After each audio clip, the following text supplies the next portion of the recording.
ഞാൻ ഈ ഒരു കേക്കിൻ്റെ വീഡിയോ ചെയ്ത സമയം മുതൽ എല്ലാവരും എന്നോട് ചോദിച്ചിട്ടുണ്ടായിരുന്നു കേട്ടോ, ഈ ഒരു ഡ്രിപ്പിംഗ് ഇത്ര പെർഫെക്റ്റ് ആയിട്ടും കറക്റ്റായിട്ടും എങ്ങനെയാണ് വന്നിട്ടുള്ളതെന്ന്. അപ്പോൾ കുറച്ച് ആളുകൾക്ക് ഞാൻ കമൻസിലൂടെ റിപ്ലൈ കൊടുത്തിട്ടുണ്ടായിരുന്നു. അപ്പോൾ എന്തായാലും ഞാൻ അതിൻ്റെ ഒരു വീഡിയോ ചെയ്യാമെന്ന് വിചാരിച്ചു കേട്ടോ. അപ്പോൾ ഞാനിവിടെ ചെയ്യുന്ന മെത്തേഡ് എങ്ങനെയാണെന്ന് വെച്ച് കഴിഞ്ഞാൽ ആദ്യം തന്നെ ഒരു 50 ഗ്രാം വിപ്പിംഗ് ക്രീം എടുക്കുകയാണ് കേട്ടോ. അപ്പോൾ എത്ര അളവാച്ച് നിങ്ങൾക്ക് എടുക്കാം. ഞാനിവിടെ കുറഞ്ഞ അളവാണ് കാണിക്കുന്നത്. നമുക്ക് ഡ്രിപ്പിങ്ങിനും അതുപോലെ കേക്കിൻ്റെ ഫില്ലിങ്ങിലേക്കുള്ള ആവശ്യത്തിനുള്ളത് ഉണ്ടാവും കേട്ടോ. അപ്പോൾ 50 ഗ്രാം വിപ്പിംഗ് ക്രീം എടുത്തൊന്ന് ചൂടാക്കി എടുക്കുക.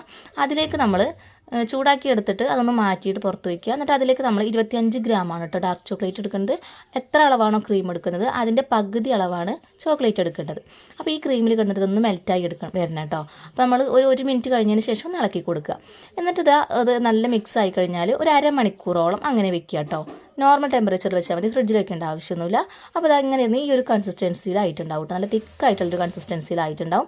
അപ്പോൾ ഇത് വെച്ചിട്ട് നമുക്ക് നല്ല തണുത്ത കേക്കിൻ്റെ മുകളിലായിട്ട് ഡ്രിപ്പ് ചെയ്ത് കൊടുക്കാം കേട്ടോ. നല്ല പെർഫെക്റ്റ് ആയിട്ട് തന്നെ കിട്ടും. അപ്പോൾ ഇഷ്ടപ്പെട്ട് കഴിഞ്ഞാൽ എല്ലാവരും സബ്സ്ക്രൈബ് ചെയ്യുക.